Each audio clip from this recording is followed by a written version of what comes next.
Magandang gabi sa inyong lahat. Andito ulit ako. Napapaisip lang talaga ako, guys, 'di ba?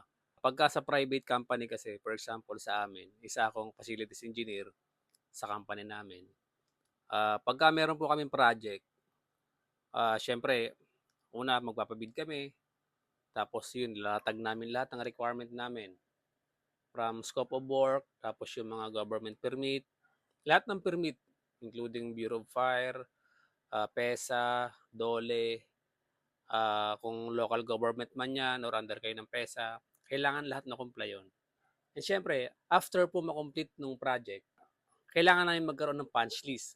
So meron po tayong punch list, titignan po natin lahat ng ginawa nila, ibabangga po natin 'yan do'n sa scope of work na ginawa nila kung tama.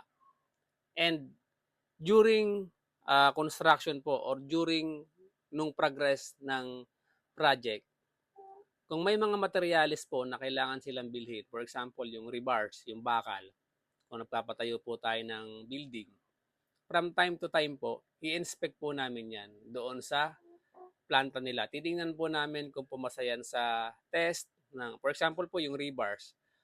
Tinitingnan po namin yan kung pumasa siya doon sa, ano, sa tensile, yung pulling test na tinatawag, para makita po namin kung talagang yung materials na ginagamit is pumapasa. And kung machine naman po yung bibilhin namin, for example po, mga electrical equipment, mga switch gears, kailangan din po namin yung tingnan doon sa planta nila, yung tinatawag na factory acceptance test. So, napapaisip po ako dito sa DPWH, no? So, uh, sino po ba dapat ang mag-check nung, for example po, yun nga, nagkaroon ng project, nagkaroon ng bidding. After po ng bidding, di gagawa na po ng project sa gobyerno, yung mga flood control project, no? Sino po kaya yung nagche-check niyan? Yung nagmo-monitor po from part of the government. Hindi ko lang po kasi kabisado kung sino po yung nagche-check while ongoing yung project. And sino pong nagche-check ng mga materyales na ginagamit ng contractor? Sino yung nag-verify kung tama, kung bangga doon sa design na isinabit during bidding?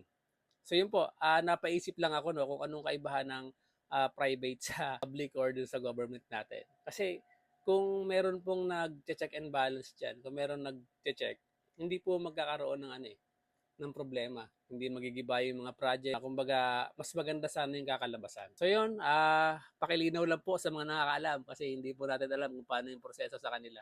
Basta yun po nasabi ko sa private company, ganun po yung ginagawa namin. So, maraming salamat po sa panonood and comment lang po kayo dyan kung alam niyo yung proseso dyan. Bye!